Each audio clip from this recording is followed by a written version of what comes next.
یہ جو نااہلی کی بات آفریدی صاحب نے کی ہے، اس کے کیا کوئی خدشات آپ کو نظر آ رہے ہیں، کوئی تاثرات نظر آ رہے ہیں؟ کیا یہ پاسبل ہوگا کہ 27 ستمبر کو یا اس تک کوئی ایسا معاملہ ہو جائے کہ وہ نااہل ہو جائے، یا صرف یہ ایک پریشر بتانے کے لیے نازے بیاں ہے؟ بسم اللہ الرحمن الرحیم۔ فرما، جیسے کہ آپ جانتی ہیں 26ویں ترمیم اور 27ویں کے بعد جو ہے وہ ہر چیز ایکسپیکٹڈ ہے، کیونکہ جتنے بھی اب اختیارات ہیں وہ اب جوڈیشری سے منتقل ہو کے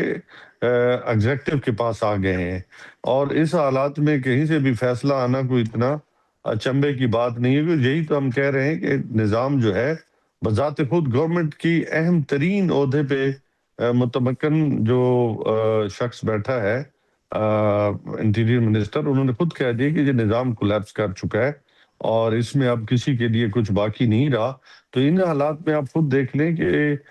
ہم نے صرف جو ہے وہ ایک پرامن جو ہے احتجاج کی کال دی ہے، جس میں ہم تحریر کے ذریعے، تقریر کے ذریعے اور قانون اور آئین کے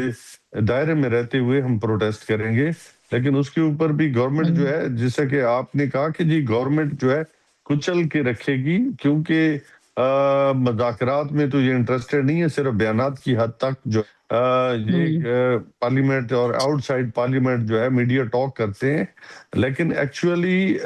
ان کے پاس میری عقل دانش کے مطابق ہمیں دینے کے لیے اس لیے کچھ نہیں ہے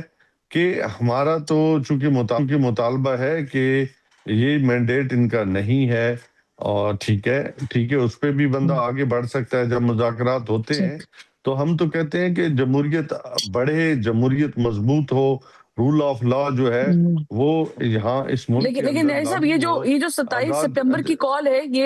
یہ حکومت کو گھر بھیجنے کی کال تو ہرگز نہیں ہے، کیونکہ اگر ہوتی تو بتا دیا جاتا۔ یہ تو رسائی کی کال ہے ایز پر آفریدی صاحب، کہ ہمیں خان صاحب تک رسائی جو ہے وہ نہیں دی جا رہی، اس لیے ہم احتجاج کر رہے ہیں۔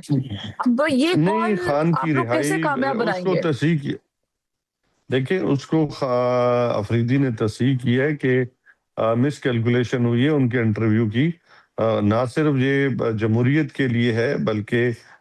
تمام سیگمنٹ آف دا سوسائٹی جو اس وقت پاکستان کے اندر اکانومی ہے، سیکیورٹی ہے، خان صاحب کی رہائی ہے، خان صاحب کے مقدمات ہیں، جو ہم نے یہ نہیں کہا کہ ہمیں این آر او چاہیے، ہم تو کہتے ہیں کہ آپ خان صاحب کے فیصلے میرٹ کی بنیاد پہ کریں، لیکن پاکستان کے اندر ایک حقیقی جمہوریت ہو، پاکستان کے اندر ہر ایک اپنا کام کرے تاکہ اس ملک کا نظام زندگی چل سکے، نظام کاروبار چل سکے۔ اس وقت آپ دیکھ لیں گے کہ کاروباری اشخاص جو ہیں وہ یہاں سے چھوڑ کے باہر دنیا جا رہے، آپ کا مین جو میجر برین جو ہے وہ یہاں سے ڈرین ہو رہا ہے، اسی طریقے کے ساتھ آپ کی جو بزنس کمیونٹی ہے وہ یہاں سے جا رہی ہے۔ تو آپ اس ماحول میں یہ گورنمنٹ جو ہے وہ نااہل ترین ہے، اور ایک ٹولہ ہم پہ مسلط بیٹھا آپ ہے کہہ رہے اس ہیں کہ آپ ایک گورنمنٹ کا۔ سسٹم کے خلاف جو ہے وہ سڑکوں پہ باہر نکلیں گے۔